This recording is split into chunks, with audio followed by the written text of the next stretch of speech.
o nosso convidado de hoje do programa é o economista Fábio Martinez, secretário adjunto de Planejamento e Orçamento. Bom dia, secretário, seja muito bem-vindo ao nosso programa. Bom dia, é um prazer estar aqui com vocês. Secretário, eu queria começar essa entrevista falando um pouco sobre o assunto mais comentado nos últimos dias, que é a questão dos combustíveis. O presidente Bolsonaro tenta, de todas as formas, conseguir que a Petrobras não pratique tantos aumentos, né? A gente já teve tantos aumentos esse ano que a gente está quase querendo vender o carro para comprar gasolina, né? Porque está ficando difícil. Eu queria que o senhor explicasse para a gente direitinho essa política de preços que a Petrobras pratica, que está realmente impactando demais no bolso do consumidor. E, é claro, a gente já percebeu também que o presidente Bolsonaro, a vontade dele, mesmo que ele troque os presidentes ali da Petrobras, já aconteceu novamente uma nova troca e, mesmo assim, essa situação não se resolve. O que a gente tem, na verdade, a Petrobras é uma empresa de economia mista, né? Você tem um capital aberto e você tem participação grande de investidores, né? Pessoas que compram ações da Petrobras, que têm direito também a voto. Então, apesar do governo federal ele ter maioria, ele também tem a acabar se limitando às leis de mercado, né? A gente tem uma situação que não é só uma situação aqui no Brasil, no mundo todo, o preço dos combustíveis está aumentando muito, fazendo com que a inflação mundial acabe se elevando a patamares nunca vistos antes, principalmente para países grandes, né? O próprio Estados Unidos está com uma taxa de inflação acima dos 8%, que era uma coisa que eles não tinham visto desde a década de 90. Aqui no Brasil, é claro que a gente é mais acostumado com inflações mais elevadas, mas ainda assim está muito alta. Mas tem uma situação aí que é a questão da política de preços da Petrobras. Antigamente a gente tinha um controle maior por parte de como eram repassados esses aumentos, inclusive muitas vezes deixando de ser repassado aumentos, principalmente em períodos eleitorais, né? Contudo, foi liberado essa questão da política, né? Vai depender de acordo com a questão do preço do barril do petróleo, que ele vem se elevando principalmente depois do início da guerra, da invasão russa na Ucrânia, e também tem a questão da cotação do dólar, né? Se vem aumentando o dólar aqui em relação ao real, consequentemente a gente acaba tendo aí também um custo maior para a Petrobras para comprar essas mercadorias. É bom salientar que, apesar de a gente ter uma grande produção de petróleo nacional, boa parte dos combustíveis, ou a gente importa o combustível já pronto, ou a gente tem que importar petróleo para as refinarias nossas, que muitas refinarias aqui no Brasil não são adaptadas para o tipo de petróleo que a gente extrai. Então, a gente é um grande exportador de petróleo, mas também é um grande importador. Por isso, dá dependência em relação a esses custos internos. A gente fala, a Petrobras produz muita coisa, mas a gente também importa muita coisa. Então, fica à mercê dessas situações. Particularmente, minha visão como economista, eu acho que a maneira correta da gente tratar essa parte dos combustíveis seria através de um fundo de compensação para evitar esses aumentos excessivos que tem. Porque, querendo ou não, a Petrobras é uma empresa. A gente já teve várias trocas de presidente da Petrobras durante agora na atual gestão do presidente, e ainda assim a política se manteve as mesmas, mostrando que apesar de uma decisão política de se manter, de evitar repasse de aumentos, ainda assim, por ser uma empresa e por a gente estar vivenciando aumentos significativos no preço do barril de petróleo, o caminho a ser utilizado é outro. Não adianta um embate direto com a Petrobras se a gente está vendo que não vai resolver, que, na verdade, na prática, o que se tem são mais instabilidade em relação ao Brasil, consequentemente, aumento da cotação do dólar, porque toda vez que o investidor sente fragilidade em relação às políticas macroeconômicas que o governo federal ele toma, ele entende uma situação mais instável, consequentemente deixa de investir aqui, tem fuga de capitais e aumenta a cotação do dólar. Isso faz com que o combustível aumente, né? Então, talvez um fundo, utilizando parte dos ganhos que o governo federal tem com as ações, porque a Petrobras está tendo um lucro bem significativo. Então, nada melhor do que utilizar esse lucro para tentar amenizar o custo ou o aumento do preço dos combustíveis. É claro que tem que ver a questão orçamentária do governo federal para poder a utilização desses recursos. Mas é bom salientar que a gente não tem uma resposta fácil, né? Na verdade, em economia, as respostas fáceis são as piores a ser tomadas, porque você toma uma decisão fácil que pode atender uma questão no curto prazo, mas para o médio e longo prazo pode onerar. Porque quando a gente está falando de recursos, a gente está falando de recursos públicos. Então, se a gente transfere recursos para uma situação, seja para manter o preço dos combustíveis, vai fazer com que a inflação se amenize, a gente está deixando de destinar recursos para outras áreas, ou então a gente está endividando ainda mais o Estado, fazendo com que a gente tenha um quadro inflacionário ainda mais alto. Então, assim, não existe uma resposta fácil. Muitas vezes a gente tem que acabar segurando esse aumento nos custos, mas a gente teria que pensar numa política talvez de compensação, utilizando parte desses ganhos que a Petrobras está tendo para tentar amenizar esses aumentos mais acentuados nos preços dos combustíveis.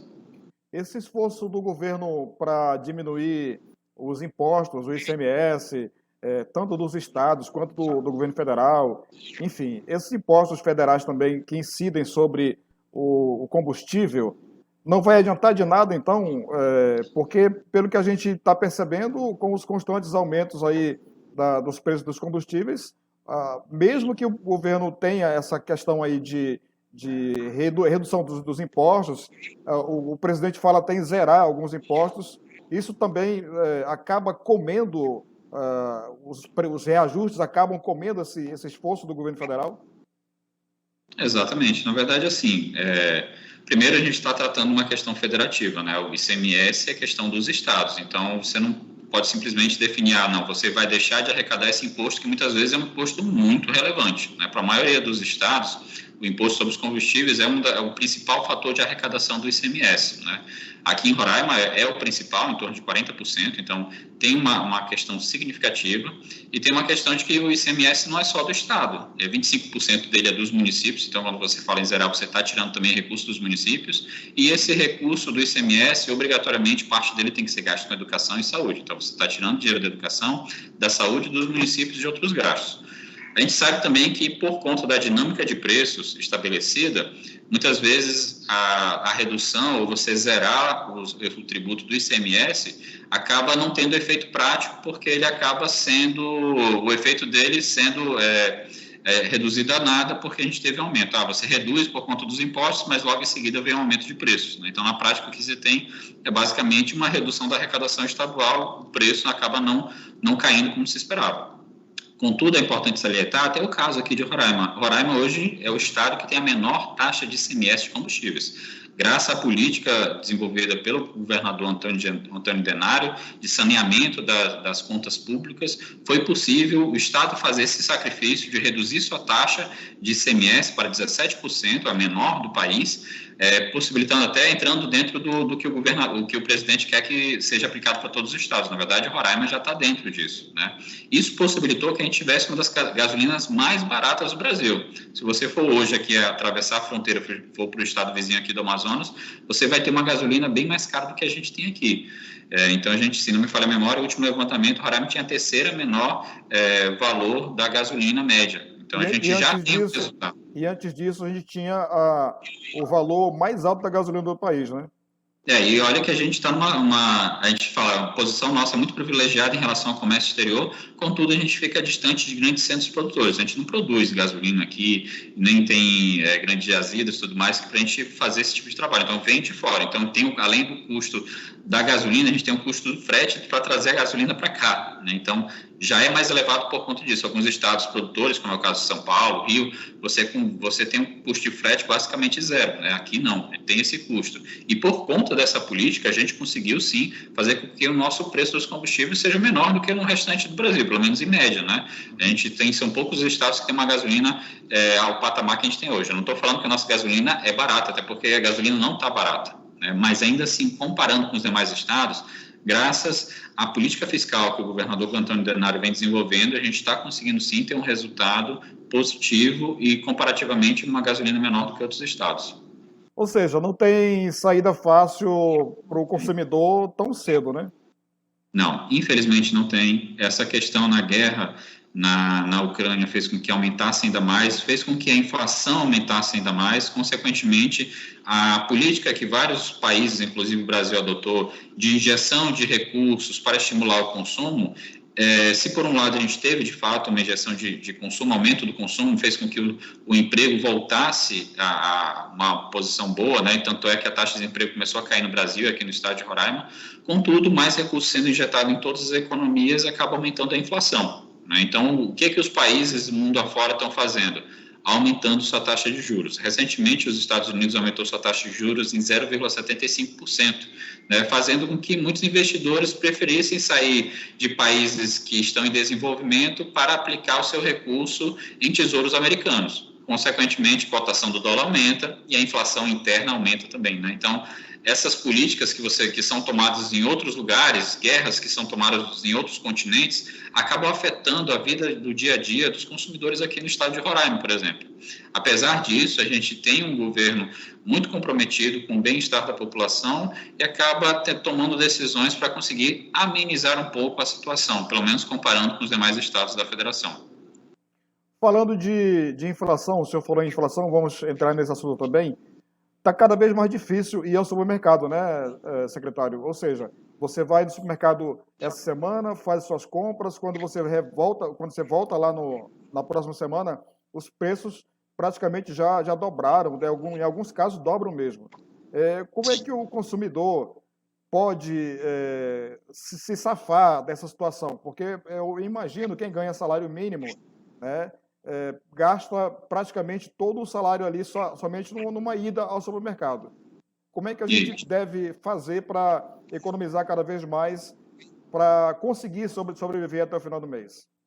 Bom, primeiro você tem que ter uma certa controle do seu orçamento, né? Saber exatamente o que você ganha e com o que você gasta. Fazer todo tipo de anotação com os gastos que você tem para saber o que você está gastando a mais, onde você pode cortar ou apertar ou diminuir o consumo para conseguir fechar o mês pagando todas as suas contas. Eu sei que é uma situação muito difícil, ainda mais quando você tem aumentos constantes de preço. E onde mais se sente isso é quando você vai no supermercado. Então, por isso, antes de você ir no supermercado, é muito interessante você pesquisar preços, né? A gente tem hoje em dia não indo diretamente em cada um dos supermercados, né? Até porque com o preço da gasolina a essa altura você acaba gastando com transporte. Mas a gente sabe que a maior parte dessas redes de supermercados, hipermercados, já tem ou aplicativos, ou em redes sociais, ou o próprio site deles, informando quais são os preços, as promoções, é importante aproveitar as promoções, e você vai direto lá para comprar aquele item que está com preço em conta, né? E verificando a data de validade do produto, aproveitar a promoção às vezes até para comprar, se for um item corriqueiro que você consome, comprar uma quantidade a mais que você vai conseguir consumir dentro da data de validade e você já aproveita aquela promoção. Então vale a pena sim aproveitar as promoções. Você tem que pesquisar bastante antes de comprar e fazer uma lista de compras para saber exatamente o que você necessita. Que muitas vezes você vai no supermercado, não sabe o que precisa, acaba comprando uma coisa que não tem necessidade, consequentemente é um dinheiro que você está gastando que não precisava. Então, esses pontos são muito importantes. Você pesquisar, você aproveitar promoções, fazer uma lista. E uma dica que o pessoal sempre dá, que na prática acontece mesmo, é evitar ir para o supermercado quando você está com fome. Que quando geralmente você está com fome, acaba comprando algum supérfluo sem necessidade. Ou levar a criança, né? Exato. Também, se você não tiver um controle, assim, tem os dois lados, né? Se você leva a criança e muitas vezes você não sabe dizer não para o seu filho, você acaba gastando com um supérfluo sem necessidade. E se você tem esse hábito de levar a criança, você é bom para explicar, ó, infelizmente a gente não pode, a gente tem que comprar isso aqui que está na lista, tal, já começando a educar os seus filhos sobre as restrições orçamentárias. A gente não consegue comprar tudo aquilo que a gente gostaria. E isso é importante a gente começar a educar nossos filhos nisso, porque mais lá na frente vai ser uma experiência muito válida para ele quando ele tiver a sua vida adulta. Perfeito. Secretário, mudando um pouco de assunto, o PLDO, né, que é o Projeto de Lei de Diretrizes Orçamentárias para 2023, já está na Assembleia Legislativa para receber as emendas dos deputados, para discussão com a sociedade e tudo mais. E aí eu estava observando que houve 77% a mais de recursos, né, a previsão orçamentária de receitas de 2019 para 2023. Em 2019, o valor era 3,6 bilhões de reais.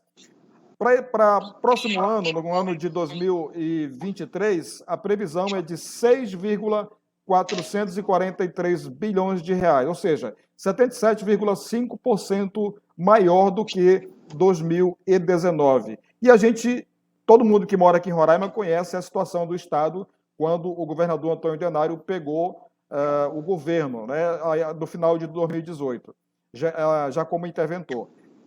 Que milagre foi esse para conseguir chegar a um aumento tão significativo desse?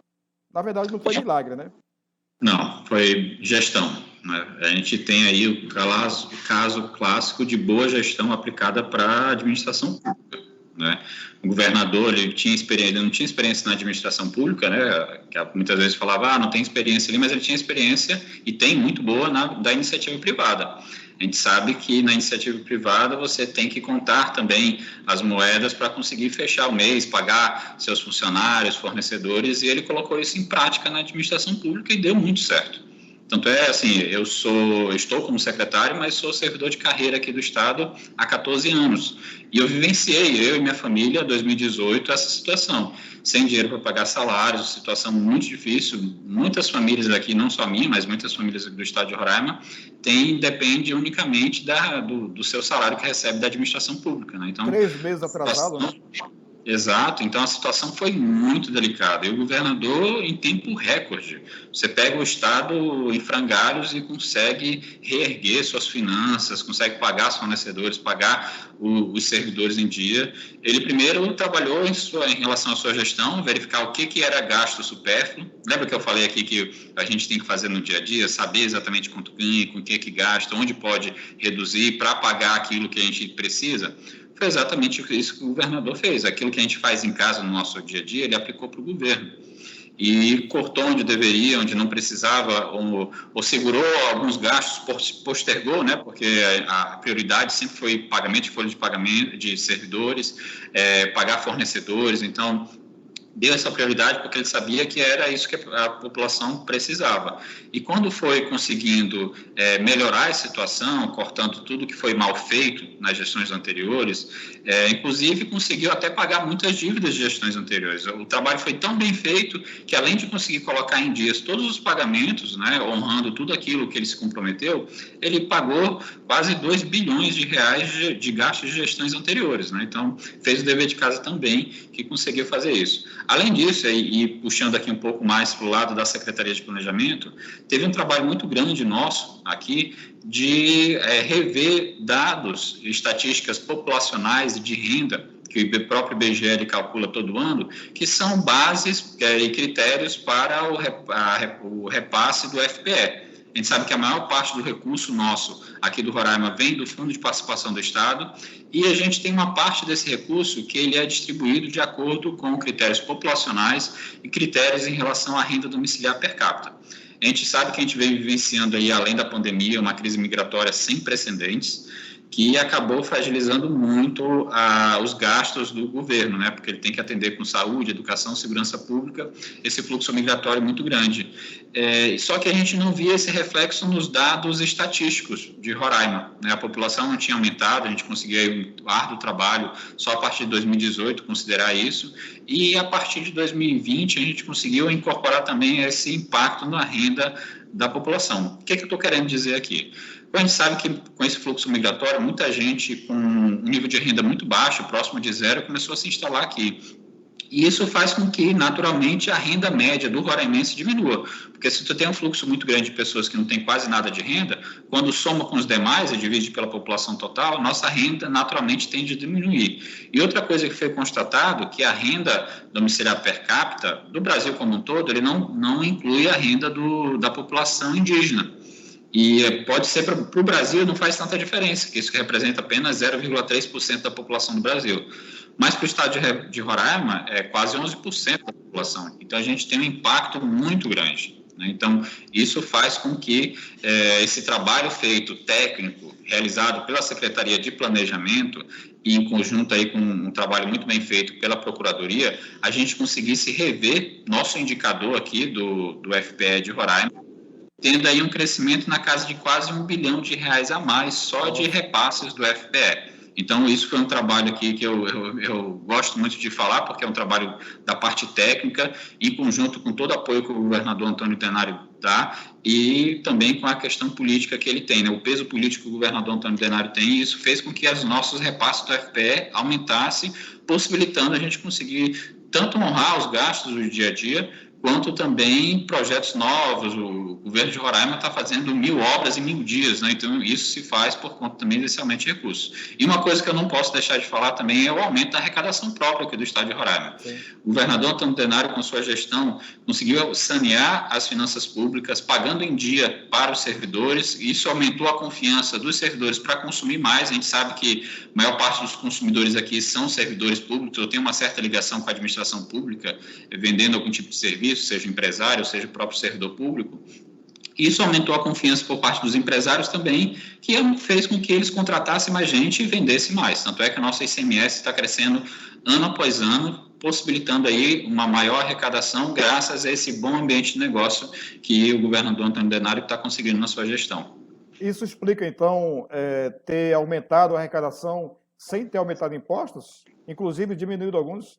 Inclusive diminuindo alguns. Na verdade, a boa gestão, você consegue fazer com que aumente a arrecadação. No caso do FPE, através de mostrando a clara realidade de Roraima, a gente não estava não querendo tirar a fatia de ninguém, porque o FPE é um bolo que é dividido entre os estados, mas a gente está mostrando, a nossa realidade não é aquilo que o IBGE está mostrando. A gente conseguiu fazer esse ajuste para conseguir ter uma renda que reflita essa realidade.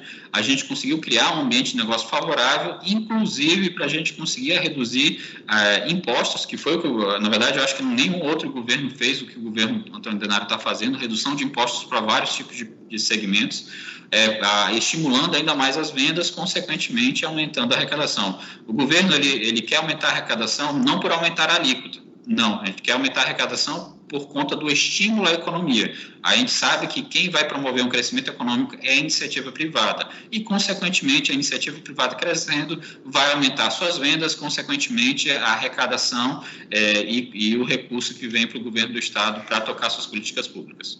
Perfeito. Secretário, para a gente finalizar, eu queria saber do senhor esse aumento no orçamento para 2023, 77%, o que isso impacta na vida do cidadão roraimense?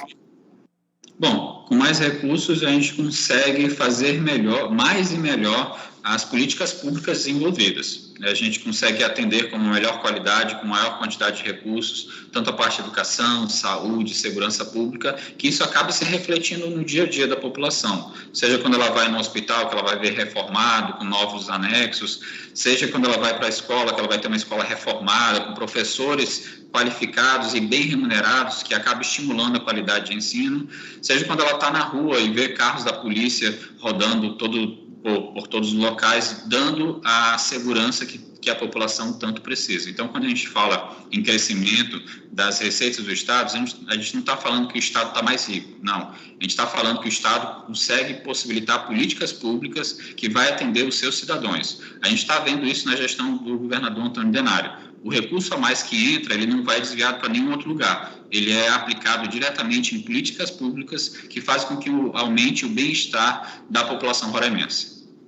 Perfeito. Secretário, eu queria agradecer, então, a sua participação no nosso programa e deixar o espaço aberto para, sempre que tiver boas notícias, né, para o nosso estado de Roraima, sinta-se à vontade em retornar para a gente conversar e mostrar para a população o trabalho que está sendo realizado.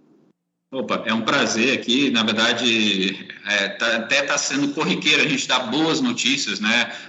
Os dados estão bem positivos e eu falo isso não apenas na posição como secretário, mas também como economista, que acompanha os dados do dia a dia aqui de Roraima. E a situação econômica que a gente conseguiu, mesmo depois daquele desastre que foi o ano de 2018, são surpreendentes. Não a nível local apenas, mas também a nível nacional. O estado de Roraima ele é referência em relação à gestão fiscal para todos os estados da federação. Então, muitos estados acabam se espelhando na gestão exitosa que o governador Antônio Denário está obtendo nesse curto período de tempo. Nós conversamos hoje com o secretário estadual adjunto de Planejamento e Orçamento, Fábio Martinez. Muito obrigado pela sua audiência e até o próximo programa.